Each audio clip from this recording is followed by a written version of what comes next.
All right, folks, today we're going to mount my TH Marine Atlas heavy-duty jack plate on the back of the 219 Lund Pro GL. This is going to be an interesting experiment. It's my first time mounting one myself. We're going to show you the good side, the bad side, and any oopses that we might run into. Let's keep our fingers crossed that that don't happen. Looks on the surface like it's not going to be that tough of a job. We got the jack plate out of the box, pretty straightforward. We already put our lifting ring up on top of the flywheel. If you're using a Verado, you're going to need an adapter for your lifting ring. It's got 3 bolts that screw right into the flywheel. We've got that all ready to go. Next thing is hook the winch up, get that motor off the boat, and then take a better look at what we got. All right, there we go. We've got all the engine bolts now loose. We've got a little pressure on the motor with the winch. So we're going to drop it down a little, slide it off very carefully because everything's still attached, so we don't have a lot of play. Then we'll get the jack plate bolted to the boat and put the motor back on. Sounds pretty simple. So far, so good. So it's, all the pressure's on. It's loose. So maybe don't So maybe just a little up. I think we might have to take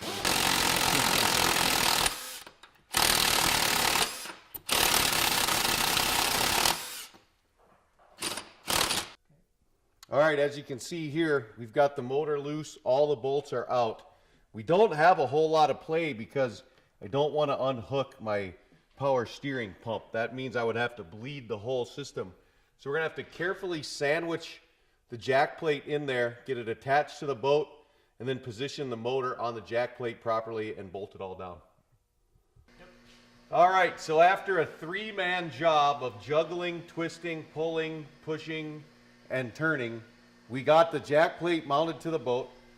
We got the wiring harness temporarily hooked up so we make sure everything goes up and down, and we actually use that to line everything up now.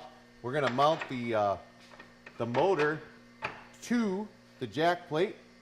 We'll get all 4 bolts in there. We'll get everything snug, buckled up, and show you what it looks like when we're all done.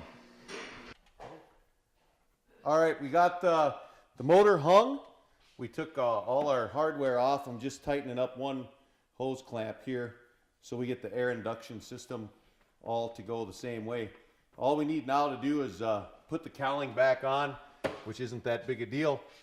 Everything seems to work and function. We got it going up and down, rocking and rolling. Took us about 2 hours working straight through with a couple guys because nothing quite goes as easy as you want. We had to modify the length of a few bolts and grind some washers down so they fit. But all in all, pretty easy project. Jack plate lets us do a lot of things. It lets us run in shallower water. Devil's Lake, North Dakota, where I live. A lot of places we like to get to that not everybody can, and the jack plate will help with that.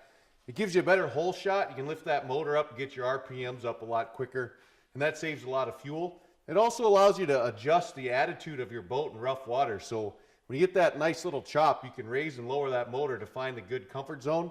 And it lets your motor run in cleaner water because you're further behind the hull of the boat. So your prop grabs better and it runs a little bit more efficiently. So lots of reasons to add that Atlas jack plate from TH Marine. And keep in touch over the summer. We'll let you know how it works out.